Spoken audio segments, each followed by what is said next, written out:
Candace Owens. So I was saying about how I think a lot of the alternative people in the, the alternative sphere, counter establishment sphere, whatever you want to call it, is that a lot of them I think are just con artists and they're all trying to get into the club.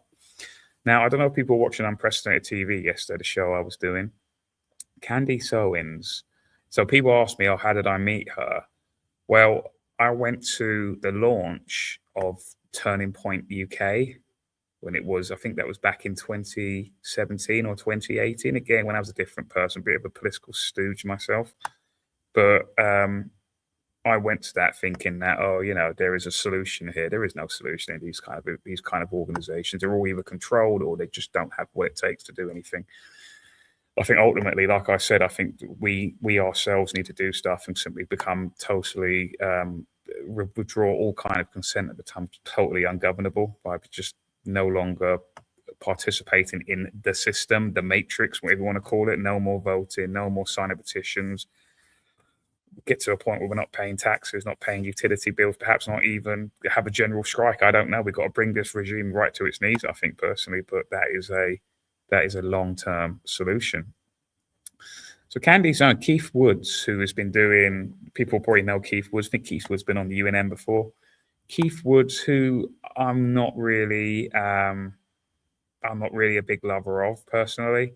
I think that he was very weak during COVID. I think that he does essentially have a glass ceiling mind, in terms of there is a bit, he does good work on certain things, but he's very narrow minded. He doesn't really think outside of the box. He's a bit of a, how can I say it? He's a little bit closed-minded in a lot of things. This is how he fell for the whole COVID and jabs and all of that. He was very much for, I think he's probably jabbed himself and all of that. He believes in science, the science provided to us by the people who lie to us all the time, which I thought Keith would know.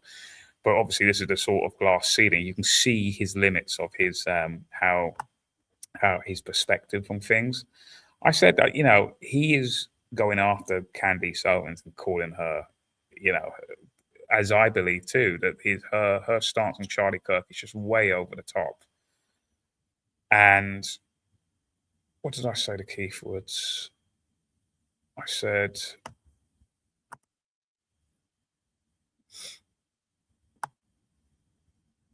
what did I say? So obviously he said, he's obviously commented on one of Candace Owens's, again, a bit far-fetched sort of reaching and stuff going on about Macrons and all of this. But Charlie Kirk, the official narrative is that Guy just got a gun and shot Charlie Kirk. Is too implausible for me. He's being sarcastic, right?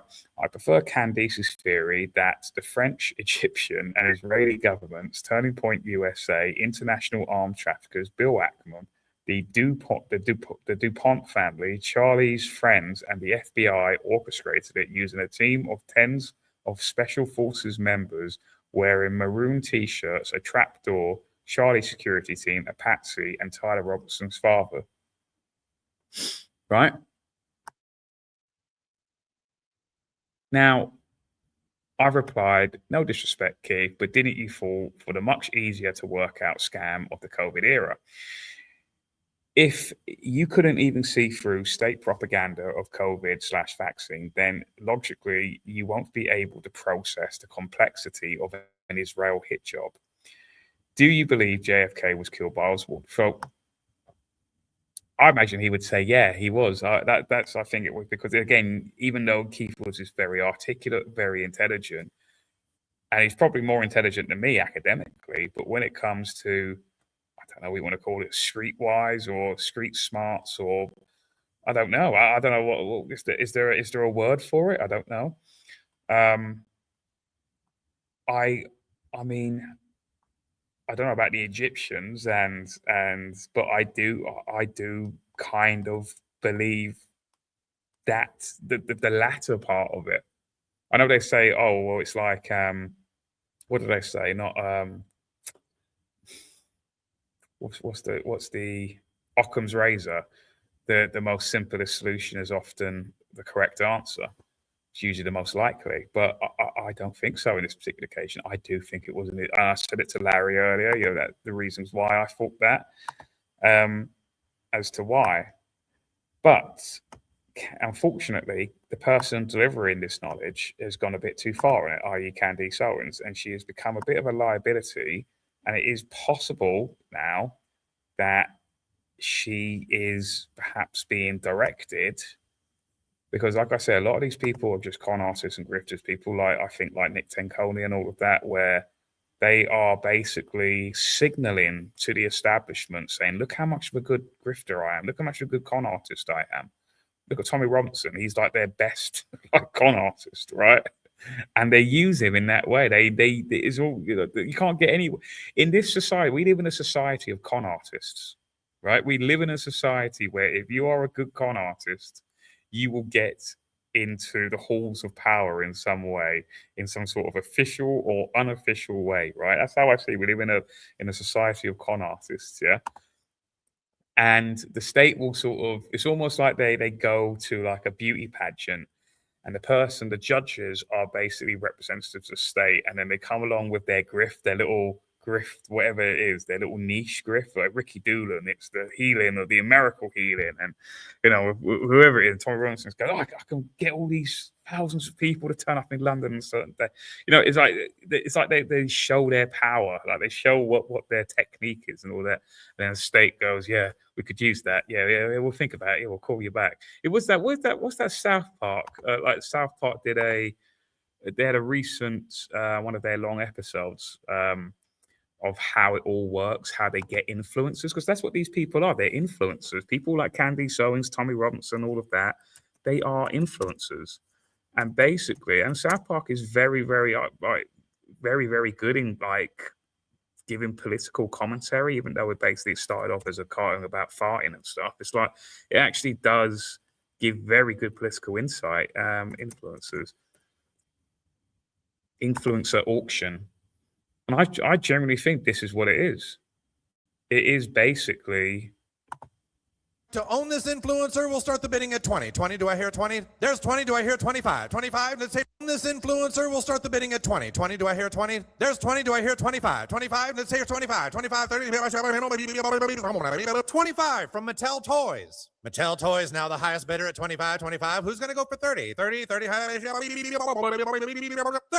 from Lunchables, let's go 50. 50 now, who wants the influencer? 50, 50, 100. 100 from the Chinese government. Can we go 150? 150. But I genuinely think that it's almost done. Not literally done like that, but it's practically almost done. I think Israel even mentioned as well. Israel 150, 150. Yes, Stoli Vodka at 150. 150, the current bid from Stoli Vodka. What about you, Build-A-Bear? Do we hear from Build-A-Bear? 160. 160 from the NRA, outbidding Stoli Vodka. Who wants to influence the youngins more? 170 from Voices for Ukraine. Don't let them outbid you, Russia. No? Chinese government? No? Sold to Voices for Ukraine. Do you know how I know some of this is true? This is all to do with lobbying as well.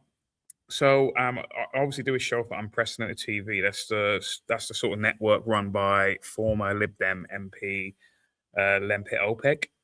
And he told me something quite interesting once. He said that there's loads of lobbying that when I was an MP. He said one of them that used to give me quite a bit of money was the Camping and Caravan Club, which I'm sure maybe some of you are members of. They used to basically, you would think Camping and Caravan Club, like that's a bit what they used to lobby you. They said, yeah, they used to take me out for meals. They used to give me money. They used to they used to basically give me gifts or whatever. However, whether that gifts, I don't know whether it was literally money, but basically they used to take them out for dinners, and then they would have a guy in Parliament, and there was a guy in the Commons who would basically any problems that they were having, they would just dial up Lembit. You know what I mean? They said so. You know what I mean? Even though they're talking about Build-A-Bear and Mantel Toys and all of this, and vodkas and all that, it's like it's true. There's obviously thousands upon thousands of businesses in the UK And there's probably every day they're just buying MPs every day, and it's just that's how they come out so wealthy. And they buy these influencers. I think government does the same. I think basically they see these people, and then they basically say, you know what, we'll have a bit of that. But this is good work from Keith Woods, I think. Yeah. So even though I do think he's a bit close-minded, he's got kind of a, how can I say, an academic, scientific mind, but only within the confines of the system, the matrix. If you get what I mean, that's why he fell for the con of COVID and all of that. This is what he's done. So he's been looking into basically Candace Owens here, right? This is how I know people like Candace are basically just con artists, right? In 2016, whilst working for a private equity firm in Manhattan, Candace Owens stopped paying her rent of $3,550 per month for a luxury apartment. Despite paying no rent, she continued living there for 6 months, then sued the landlord for the apartment for having black mold, which she claimed made her very ill. This is the photo she submitted as evidence that she suffered from, is it eczema, is it, and other ailments? This is the photo she provided in court, right? This, Candice couldn't produce an expert witness to support her allegations, which the court concluded were a crock of shit. Probably not official language. When the landlord countersued, she lost and was ordered to pay $17,000, almost $18,000 in unpaid rent, plus her landlord's legal expenses. So she is a bit of a grifter, one could say. Some very interesting details about Candace's own history here. The face of Brexit, because it was basically, because she did that as well. Brexit, if people remember that, it was basically black people leaving the left or whatever, like leaving the Democrat sphere or whatever you want to call it. Kind of similar to what Jesse Lee Peterson's does.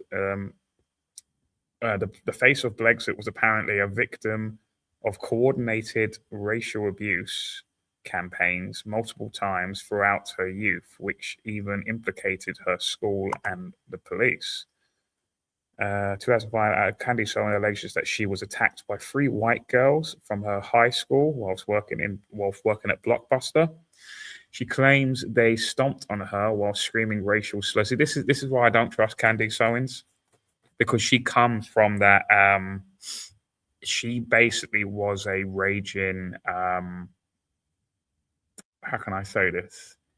What we call woke now, essentially. She comes from that like leftist kind of sphere, but I don't think she has any real. I think that she is a. I think she's a bit of a sociopath, if I'm honest. I think that there's generally something wrong with her. I remember meeting. I said this on Unprecedented yesterday. Like I remember meeting Anna Breeze for the first time, and what a bizarre experience that was, let's say the least. And obviously, you know what happened. If long-term viewers of UNN understand, Anna Breeze was actually responsible for UNN getting into a bit of trouble. She essentially reported UNN because of hurty words. Basically, you lot in the chat, or whoever were basically. She used to go on UNN's Telegram a bit, like in the channel, and comment. Like on UNN's Telegram channel. And basically, like the UNN audience just dogpiled on her, and then she blamed David for actions that he is not able to control, essentially. And she reported David to the what is it? The what are they called? Not a trade union, but yeah, it's a comedy classic. It certainly is Alphabet Cat. Yeah, that Anna Breeze and David Clues interview. A regulator for independent news organizations, which I said to David, I said, what are we part of this for? We're paying people to tell us what to do, what we can and can't do. Obviously, I know why David did it years ago, before the COVID era. He joined that in say 2017, let's say. And it's obviously, it looks professional, like it looks like, oh, we're a professional organization. We're part of whatever the organization was called. I can't remember, the regulator for independent journalist organizations, right? She then came on to UNN. I mean, I've met this woman. She is, in my personal opinion, again, this is not a factual statement, but in my personal opinion, she's not well. She really, it's not Ofcom. No. There's another regulator for independent journalists. She came on, and I think that interview is still on UNN's BitChute. We don't really use BitChute anymore, but I think that the UNN still does exist. The UNN channel still does exist on BitChute, and it's on there if people want to search back for it in a search bar or whatever. But like she came on UNN, and wow, it was proper mask slip off moment. She just turned out to be a raging authoritarian, essentially, like you know what I mean, like, oh, threats of, I'm going to go to the regulator, I'm going to do this, you're going to lose all this. It's mental. It was like, in my opinion, like really just, I think essentially Candace Owens is just similar to this. She's I think that she doesn't have any real true principles. She doesn't have any, like, there is, she'll follow a trend if it benefits her. Like, she was on the kind, what you would call the left. She was on the left side doing this whole racial, I'm a strong, independent black woman, white people are beating me up sort of crap. Do you know what I mean? And I think this is all a lie. This is all a lie because it benefited her at the time. And then she saw a gap in the market, in the sense, and then she jumped over the Turning Point USA, etc., Turning Point UK. She's kind of like, she's dead. You look in those eyes, she's just dead on the inside, I think, personally. And she'll just flip flop onto any. I've met people like this, mate, in the past. Breeze being one of them, but it's various others I've met in the past as well, and it's scary. It's kind of worrying when you meet these people and you can see there's nothing going on inside. It's like one of those things that just gives you a chill. It's actually you guys probably know what I'm talking about. What's this? Anyway, but she claims she was stomped in her, blah blah blah blah. Owens asserts that they were jealous of her boyfriend and that their attack eventually stopped by the manager. She alleges that the girls were charged with breach of the peace, illegal restraint, and intimidation by bias and bigotry. They claims that these claims never appear in her books, despite numerous articles from 2008 to 2016 about her NAACP lawsuit, which again that's a black organization, isn't it? Set up by Jewish people, may I add, against the school. I can't find anywhere this alleged incident is mentioned. The claim suddenly emerges in 2023 when Vanity Fair profiles her. The story cites action by three girls, a lawyer, and the manager, but gives no names that could allow someone to verify the story. I don't think it happened. I think it's made up. February 2007, Owens and Evan Kopech, both students of Stanford High School in Stanford, wherever that state is, emerged in a screaming match. Engaged in a screaming match at school. Kopech has been described as her former boyfriend over the years. However, Kopech,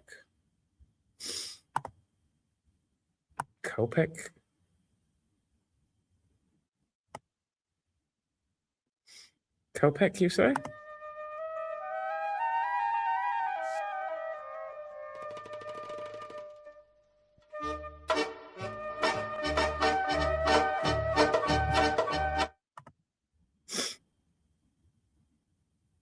Owens says that Kopech masterminded a multi-person campaign of racial harassment, resulting in her getting voicemail messages with death threats and N-words.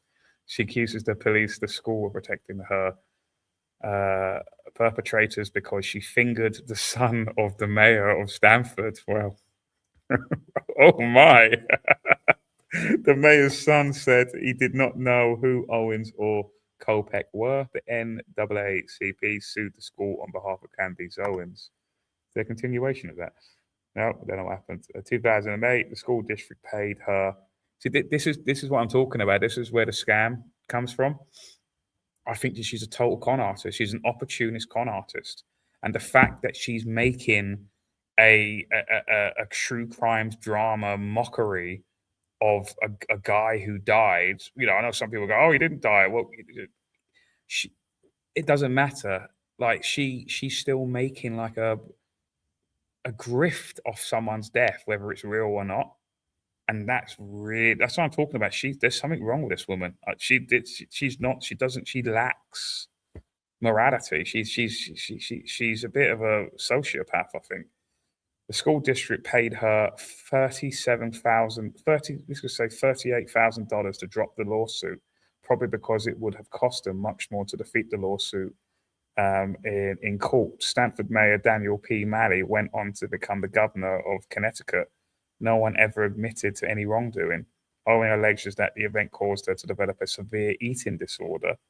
2009 to 2014, Owens enrolled at the University of Rhode Island, where she majored in journalism. She dropped out during her third year. She says college got her addicted to a Adderall, and it was too expensive. Afterwards, she alleges she worked as a Wall Street professional in Manhattan. Says she worked for Vogue magazine after dropping out of college. Then she says she was an administrative assistant's job in a private equities firm and was repeatedly promoted up the ladder to vice president of administration. Late 2015, Owens launched Degree 180, a left-wing girl boss website. It featured now we're going to go into feminism because it benefits me in some way, right? It featured a variety of content, some of which is anti-Trump, anti-TEA, whatever that is, anti-Tea Party, okay, anti-male, anti-white, anti-Gamergate, etc. It also featured articles about sex and celebrity gossip. Well, she is very much going on about the whole. It feels like a celebrity gossip thing, the whole Macron thing. So, what I don't trust about her as well, and I was talking about this yesterday on the show, is her bizarre marriage with George Farmer, or I should say, the Honourable George Farmer, because that is actually his title, because his dad is in the House of Lords. And but therefore he gets that title too. Farmer was born in July 1990, to Michael Farmer. His father became a life peer, sits in the House of Lords. This gives George, as his son, the title of the Honourable. Farmer attended Oxford, which is a very big recruiter of MI6, MI5 personnel, where he engaged in the green theology, where whilst there, he was a member of the Buddington Club, which is a very elite, it's basically the Scott and Crossbone Society in America. It's the equivalent of that almost. It's a private all-male dining club. Look at, I'm not being funny.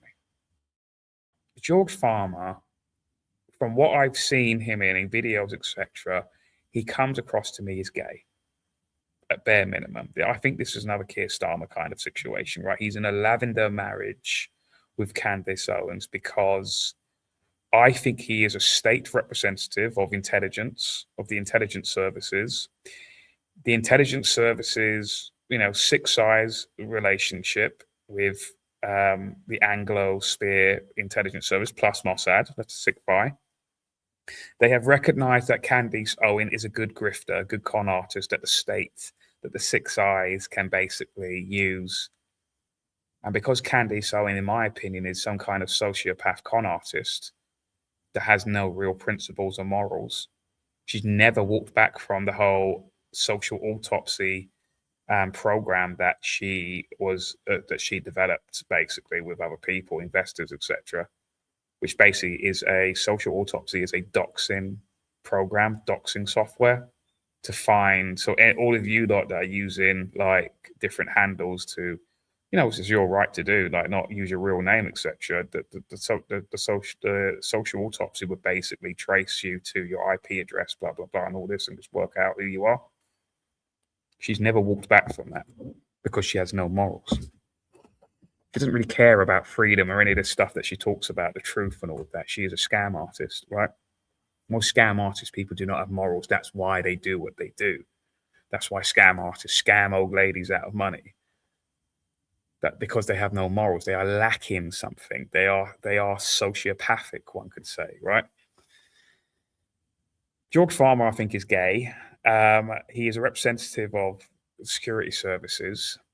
Um, he married. They met. George Farmer and Candace Owens met at Turning Point UK, the launch of Turning Point UK, which I was there for. I didn't witness it. I didn't know who George Farmer was at this time. I don't know any of this thing. I don't even remember actually being there that well because it was so low testosterone. It was so weak, the whole launch and everything, that it was I barely even remember it. It was just another. It was all I remember was someone asking about Tommy Robinson. They were going, "Do you support Tommy Robinson?" And Candace Owens went, "No." That's all I remember. That's from Turning Point. His then fiance and now wife, they married. Let's just see. George Farmer, Candace Owens.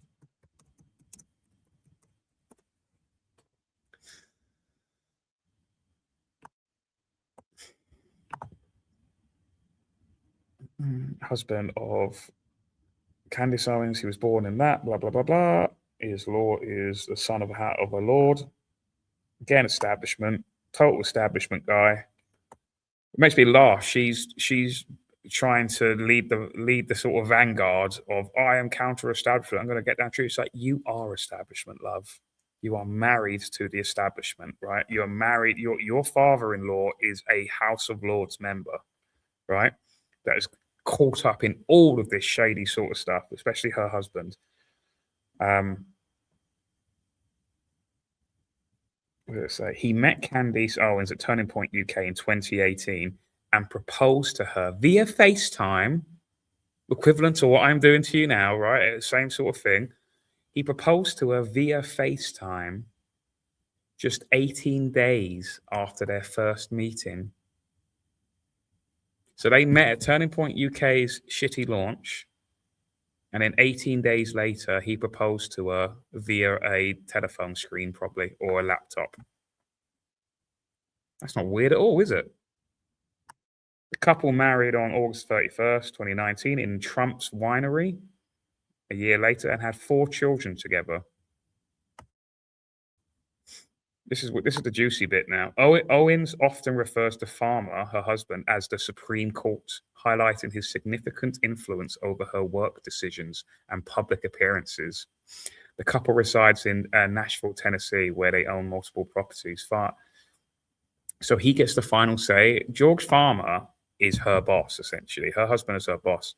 Or as I think more so, George Farmer is her handler, and he tells her what to put in and put out of the content.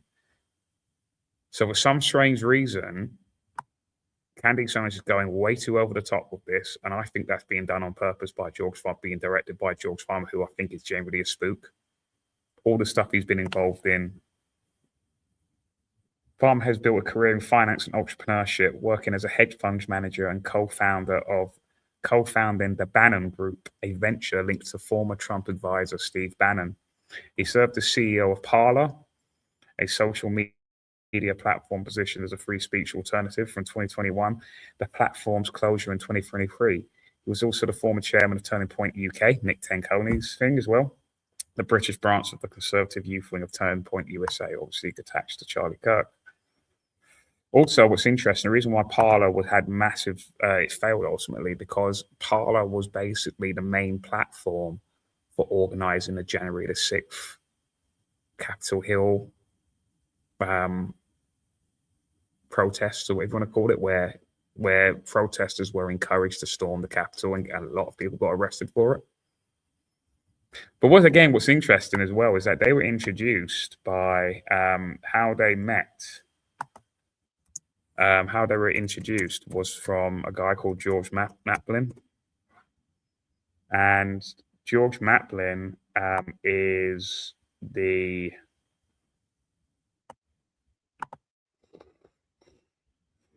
John Maplin is mentioned alongside Farmer and Owens in a photo from the launch of the Turning Point UK in September 2025, indicating his association with the organization.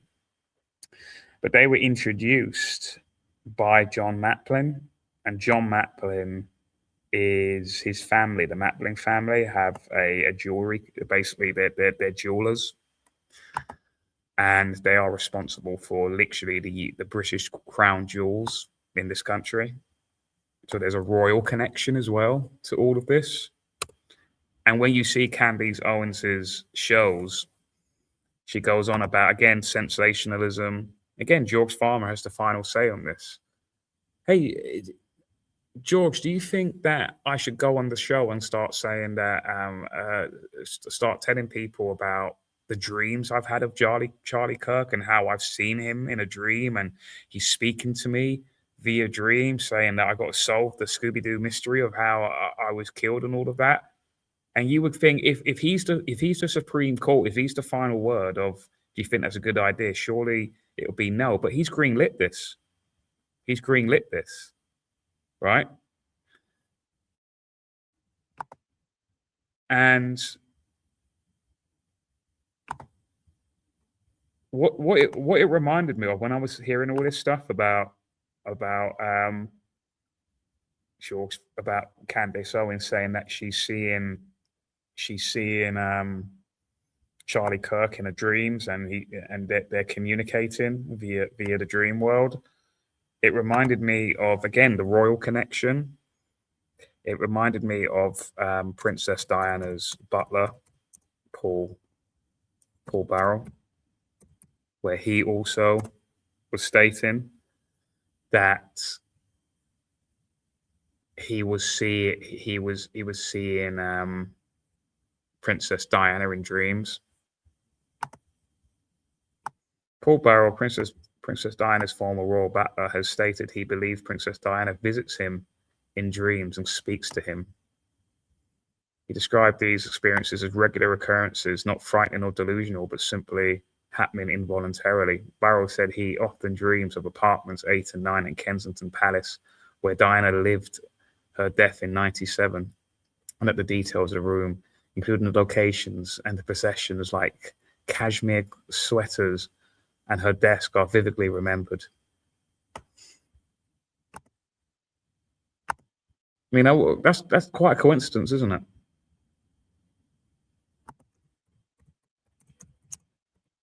Candace Owens.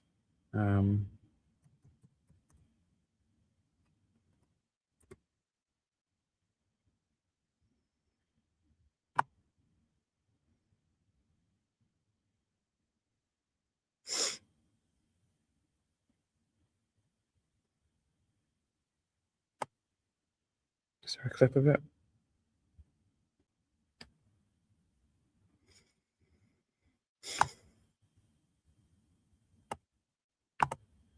She actually said this on camera, that Charlie Kirk came to her in a dream. Like I just said, had a vivid dream this weekend, and Charlie came to me and he told me that he was betrayed. And so for me, you don't have to believe that, but I do believe that. And it was the immediate sense I got, actually. And I think this woman is an absolute con artist grifter. I think you look at those eyes. I think that she has managed to work her way up the grifter ladder. She's been the establishment via the British intelligence services has recognized that she is a good grifter, and she'll be a good asset to them. And they have quickly proposed a marriage, which, and then 18 days later, he has proposed to her via social media, essentially. And now she's basically worked her way to the top in that regard. And whenever I just look at things like this, I think that she is a very, how can I say it, a very deprived degenerate with no morals at all. Like, I think there is generally like an illness in her. There's something wrong with her. So, like I say, it's worrying. I do think ultimately that Charlie Kirk was indeed assassinated by the state of Israel. but the way that she's going about it, turning it into some fucking drama, into some soap opera or whatever, is I think it's disgusting. And Paul Barrel did the same as well. I remember, he was plugging books. Buy my new book. It's like the Holocaust guy, or me mum, me dad. As Nick Fuentes says, I don't know anyone who would use the Holocaust as a tool to advance whatever it was. And then a minute later, buy my book. It's about the Holocaust. Me mum, me dad. Paul Barrel's doing the same. It's all about plugging a book, isn't it? It's always about plugging something, isn't it? Like with these people. Details of the room, because of that. Diana sometimes asks for help, expressing a cry of assistance, just like Charlie Kirk in Candace's dream, whilst the other times they share laughter and conversation. He recounted her asking, "Where are you going? When are you going to tell what? When are you going to tell them, Paul, that I'm not actually dead? When are you going to tell the world that I'm still here?"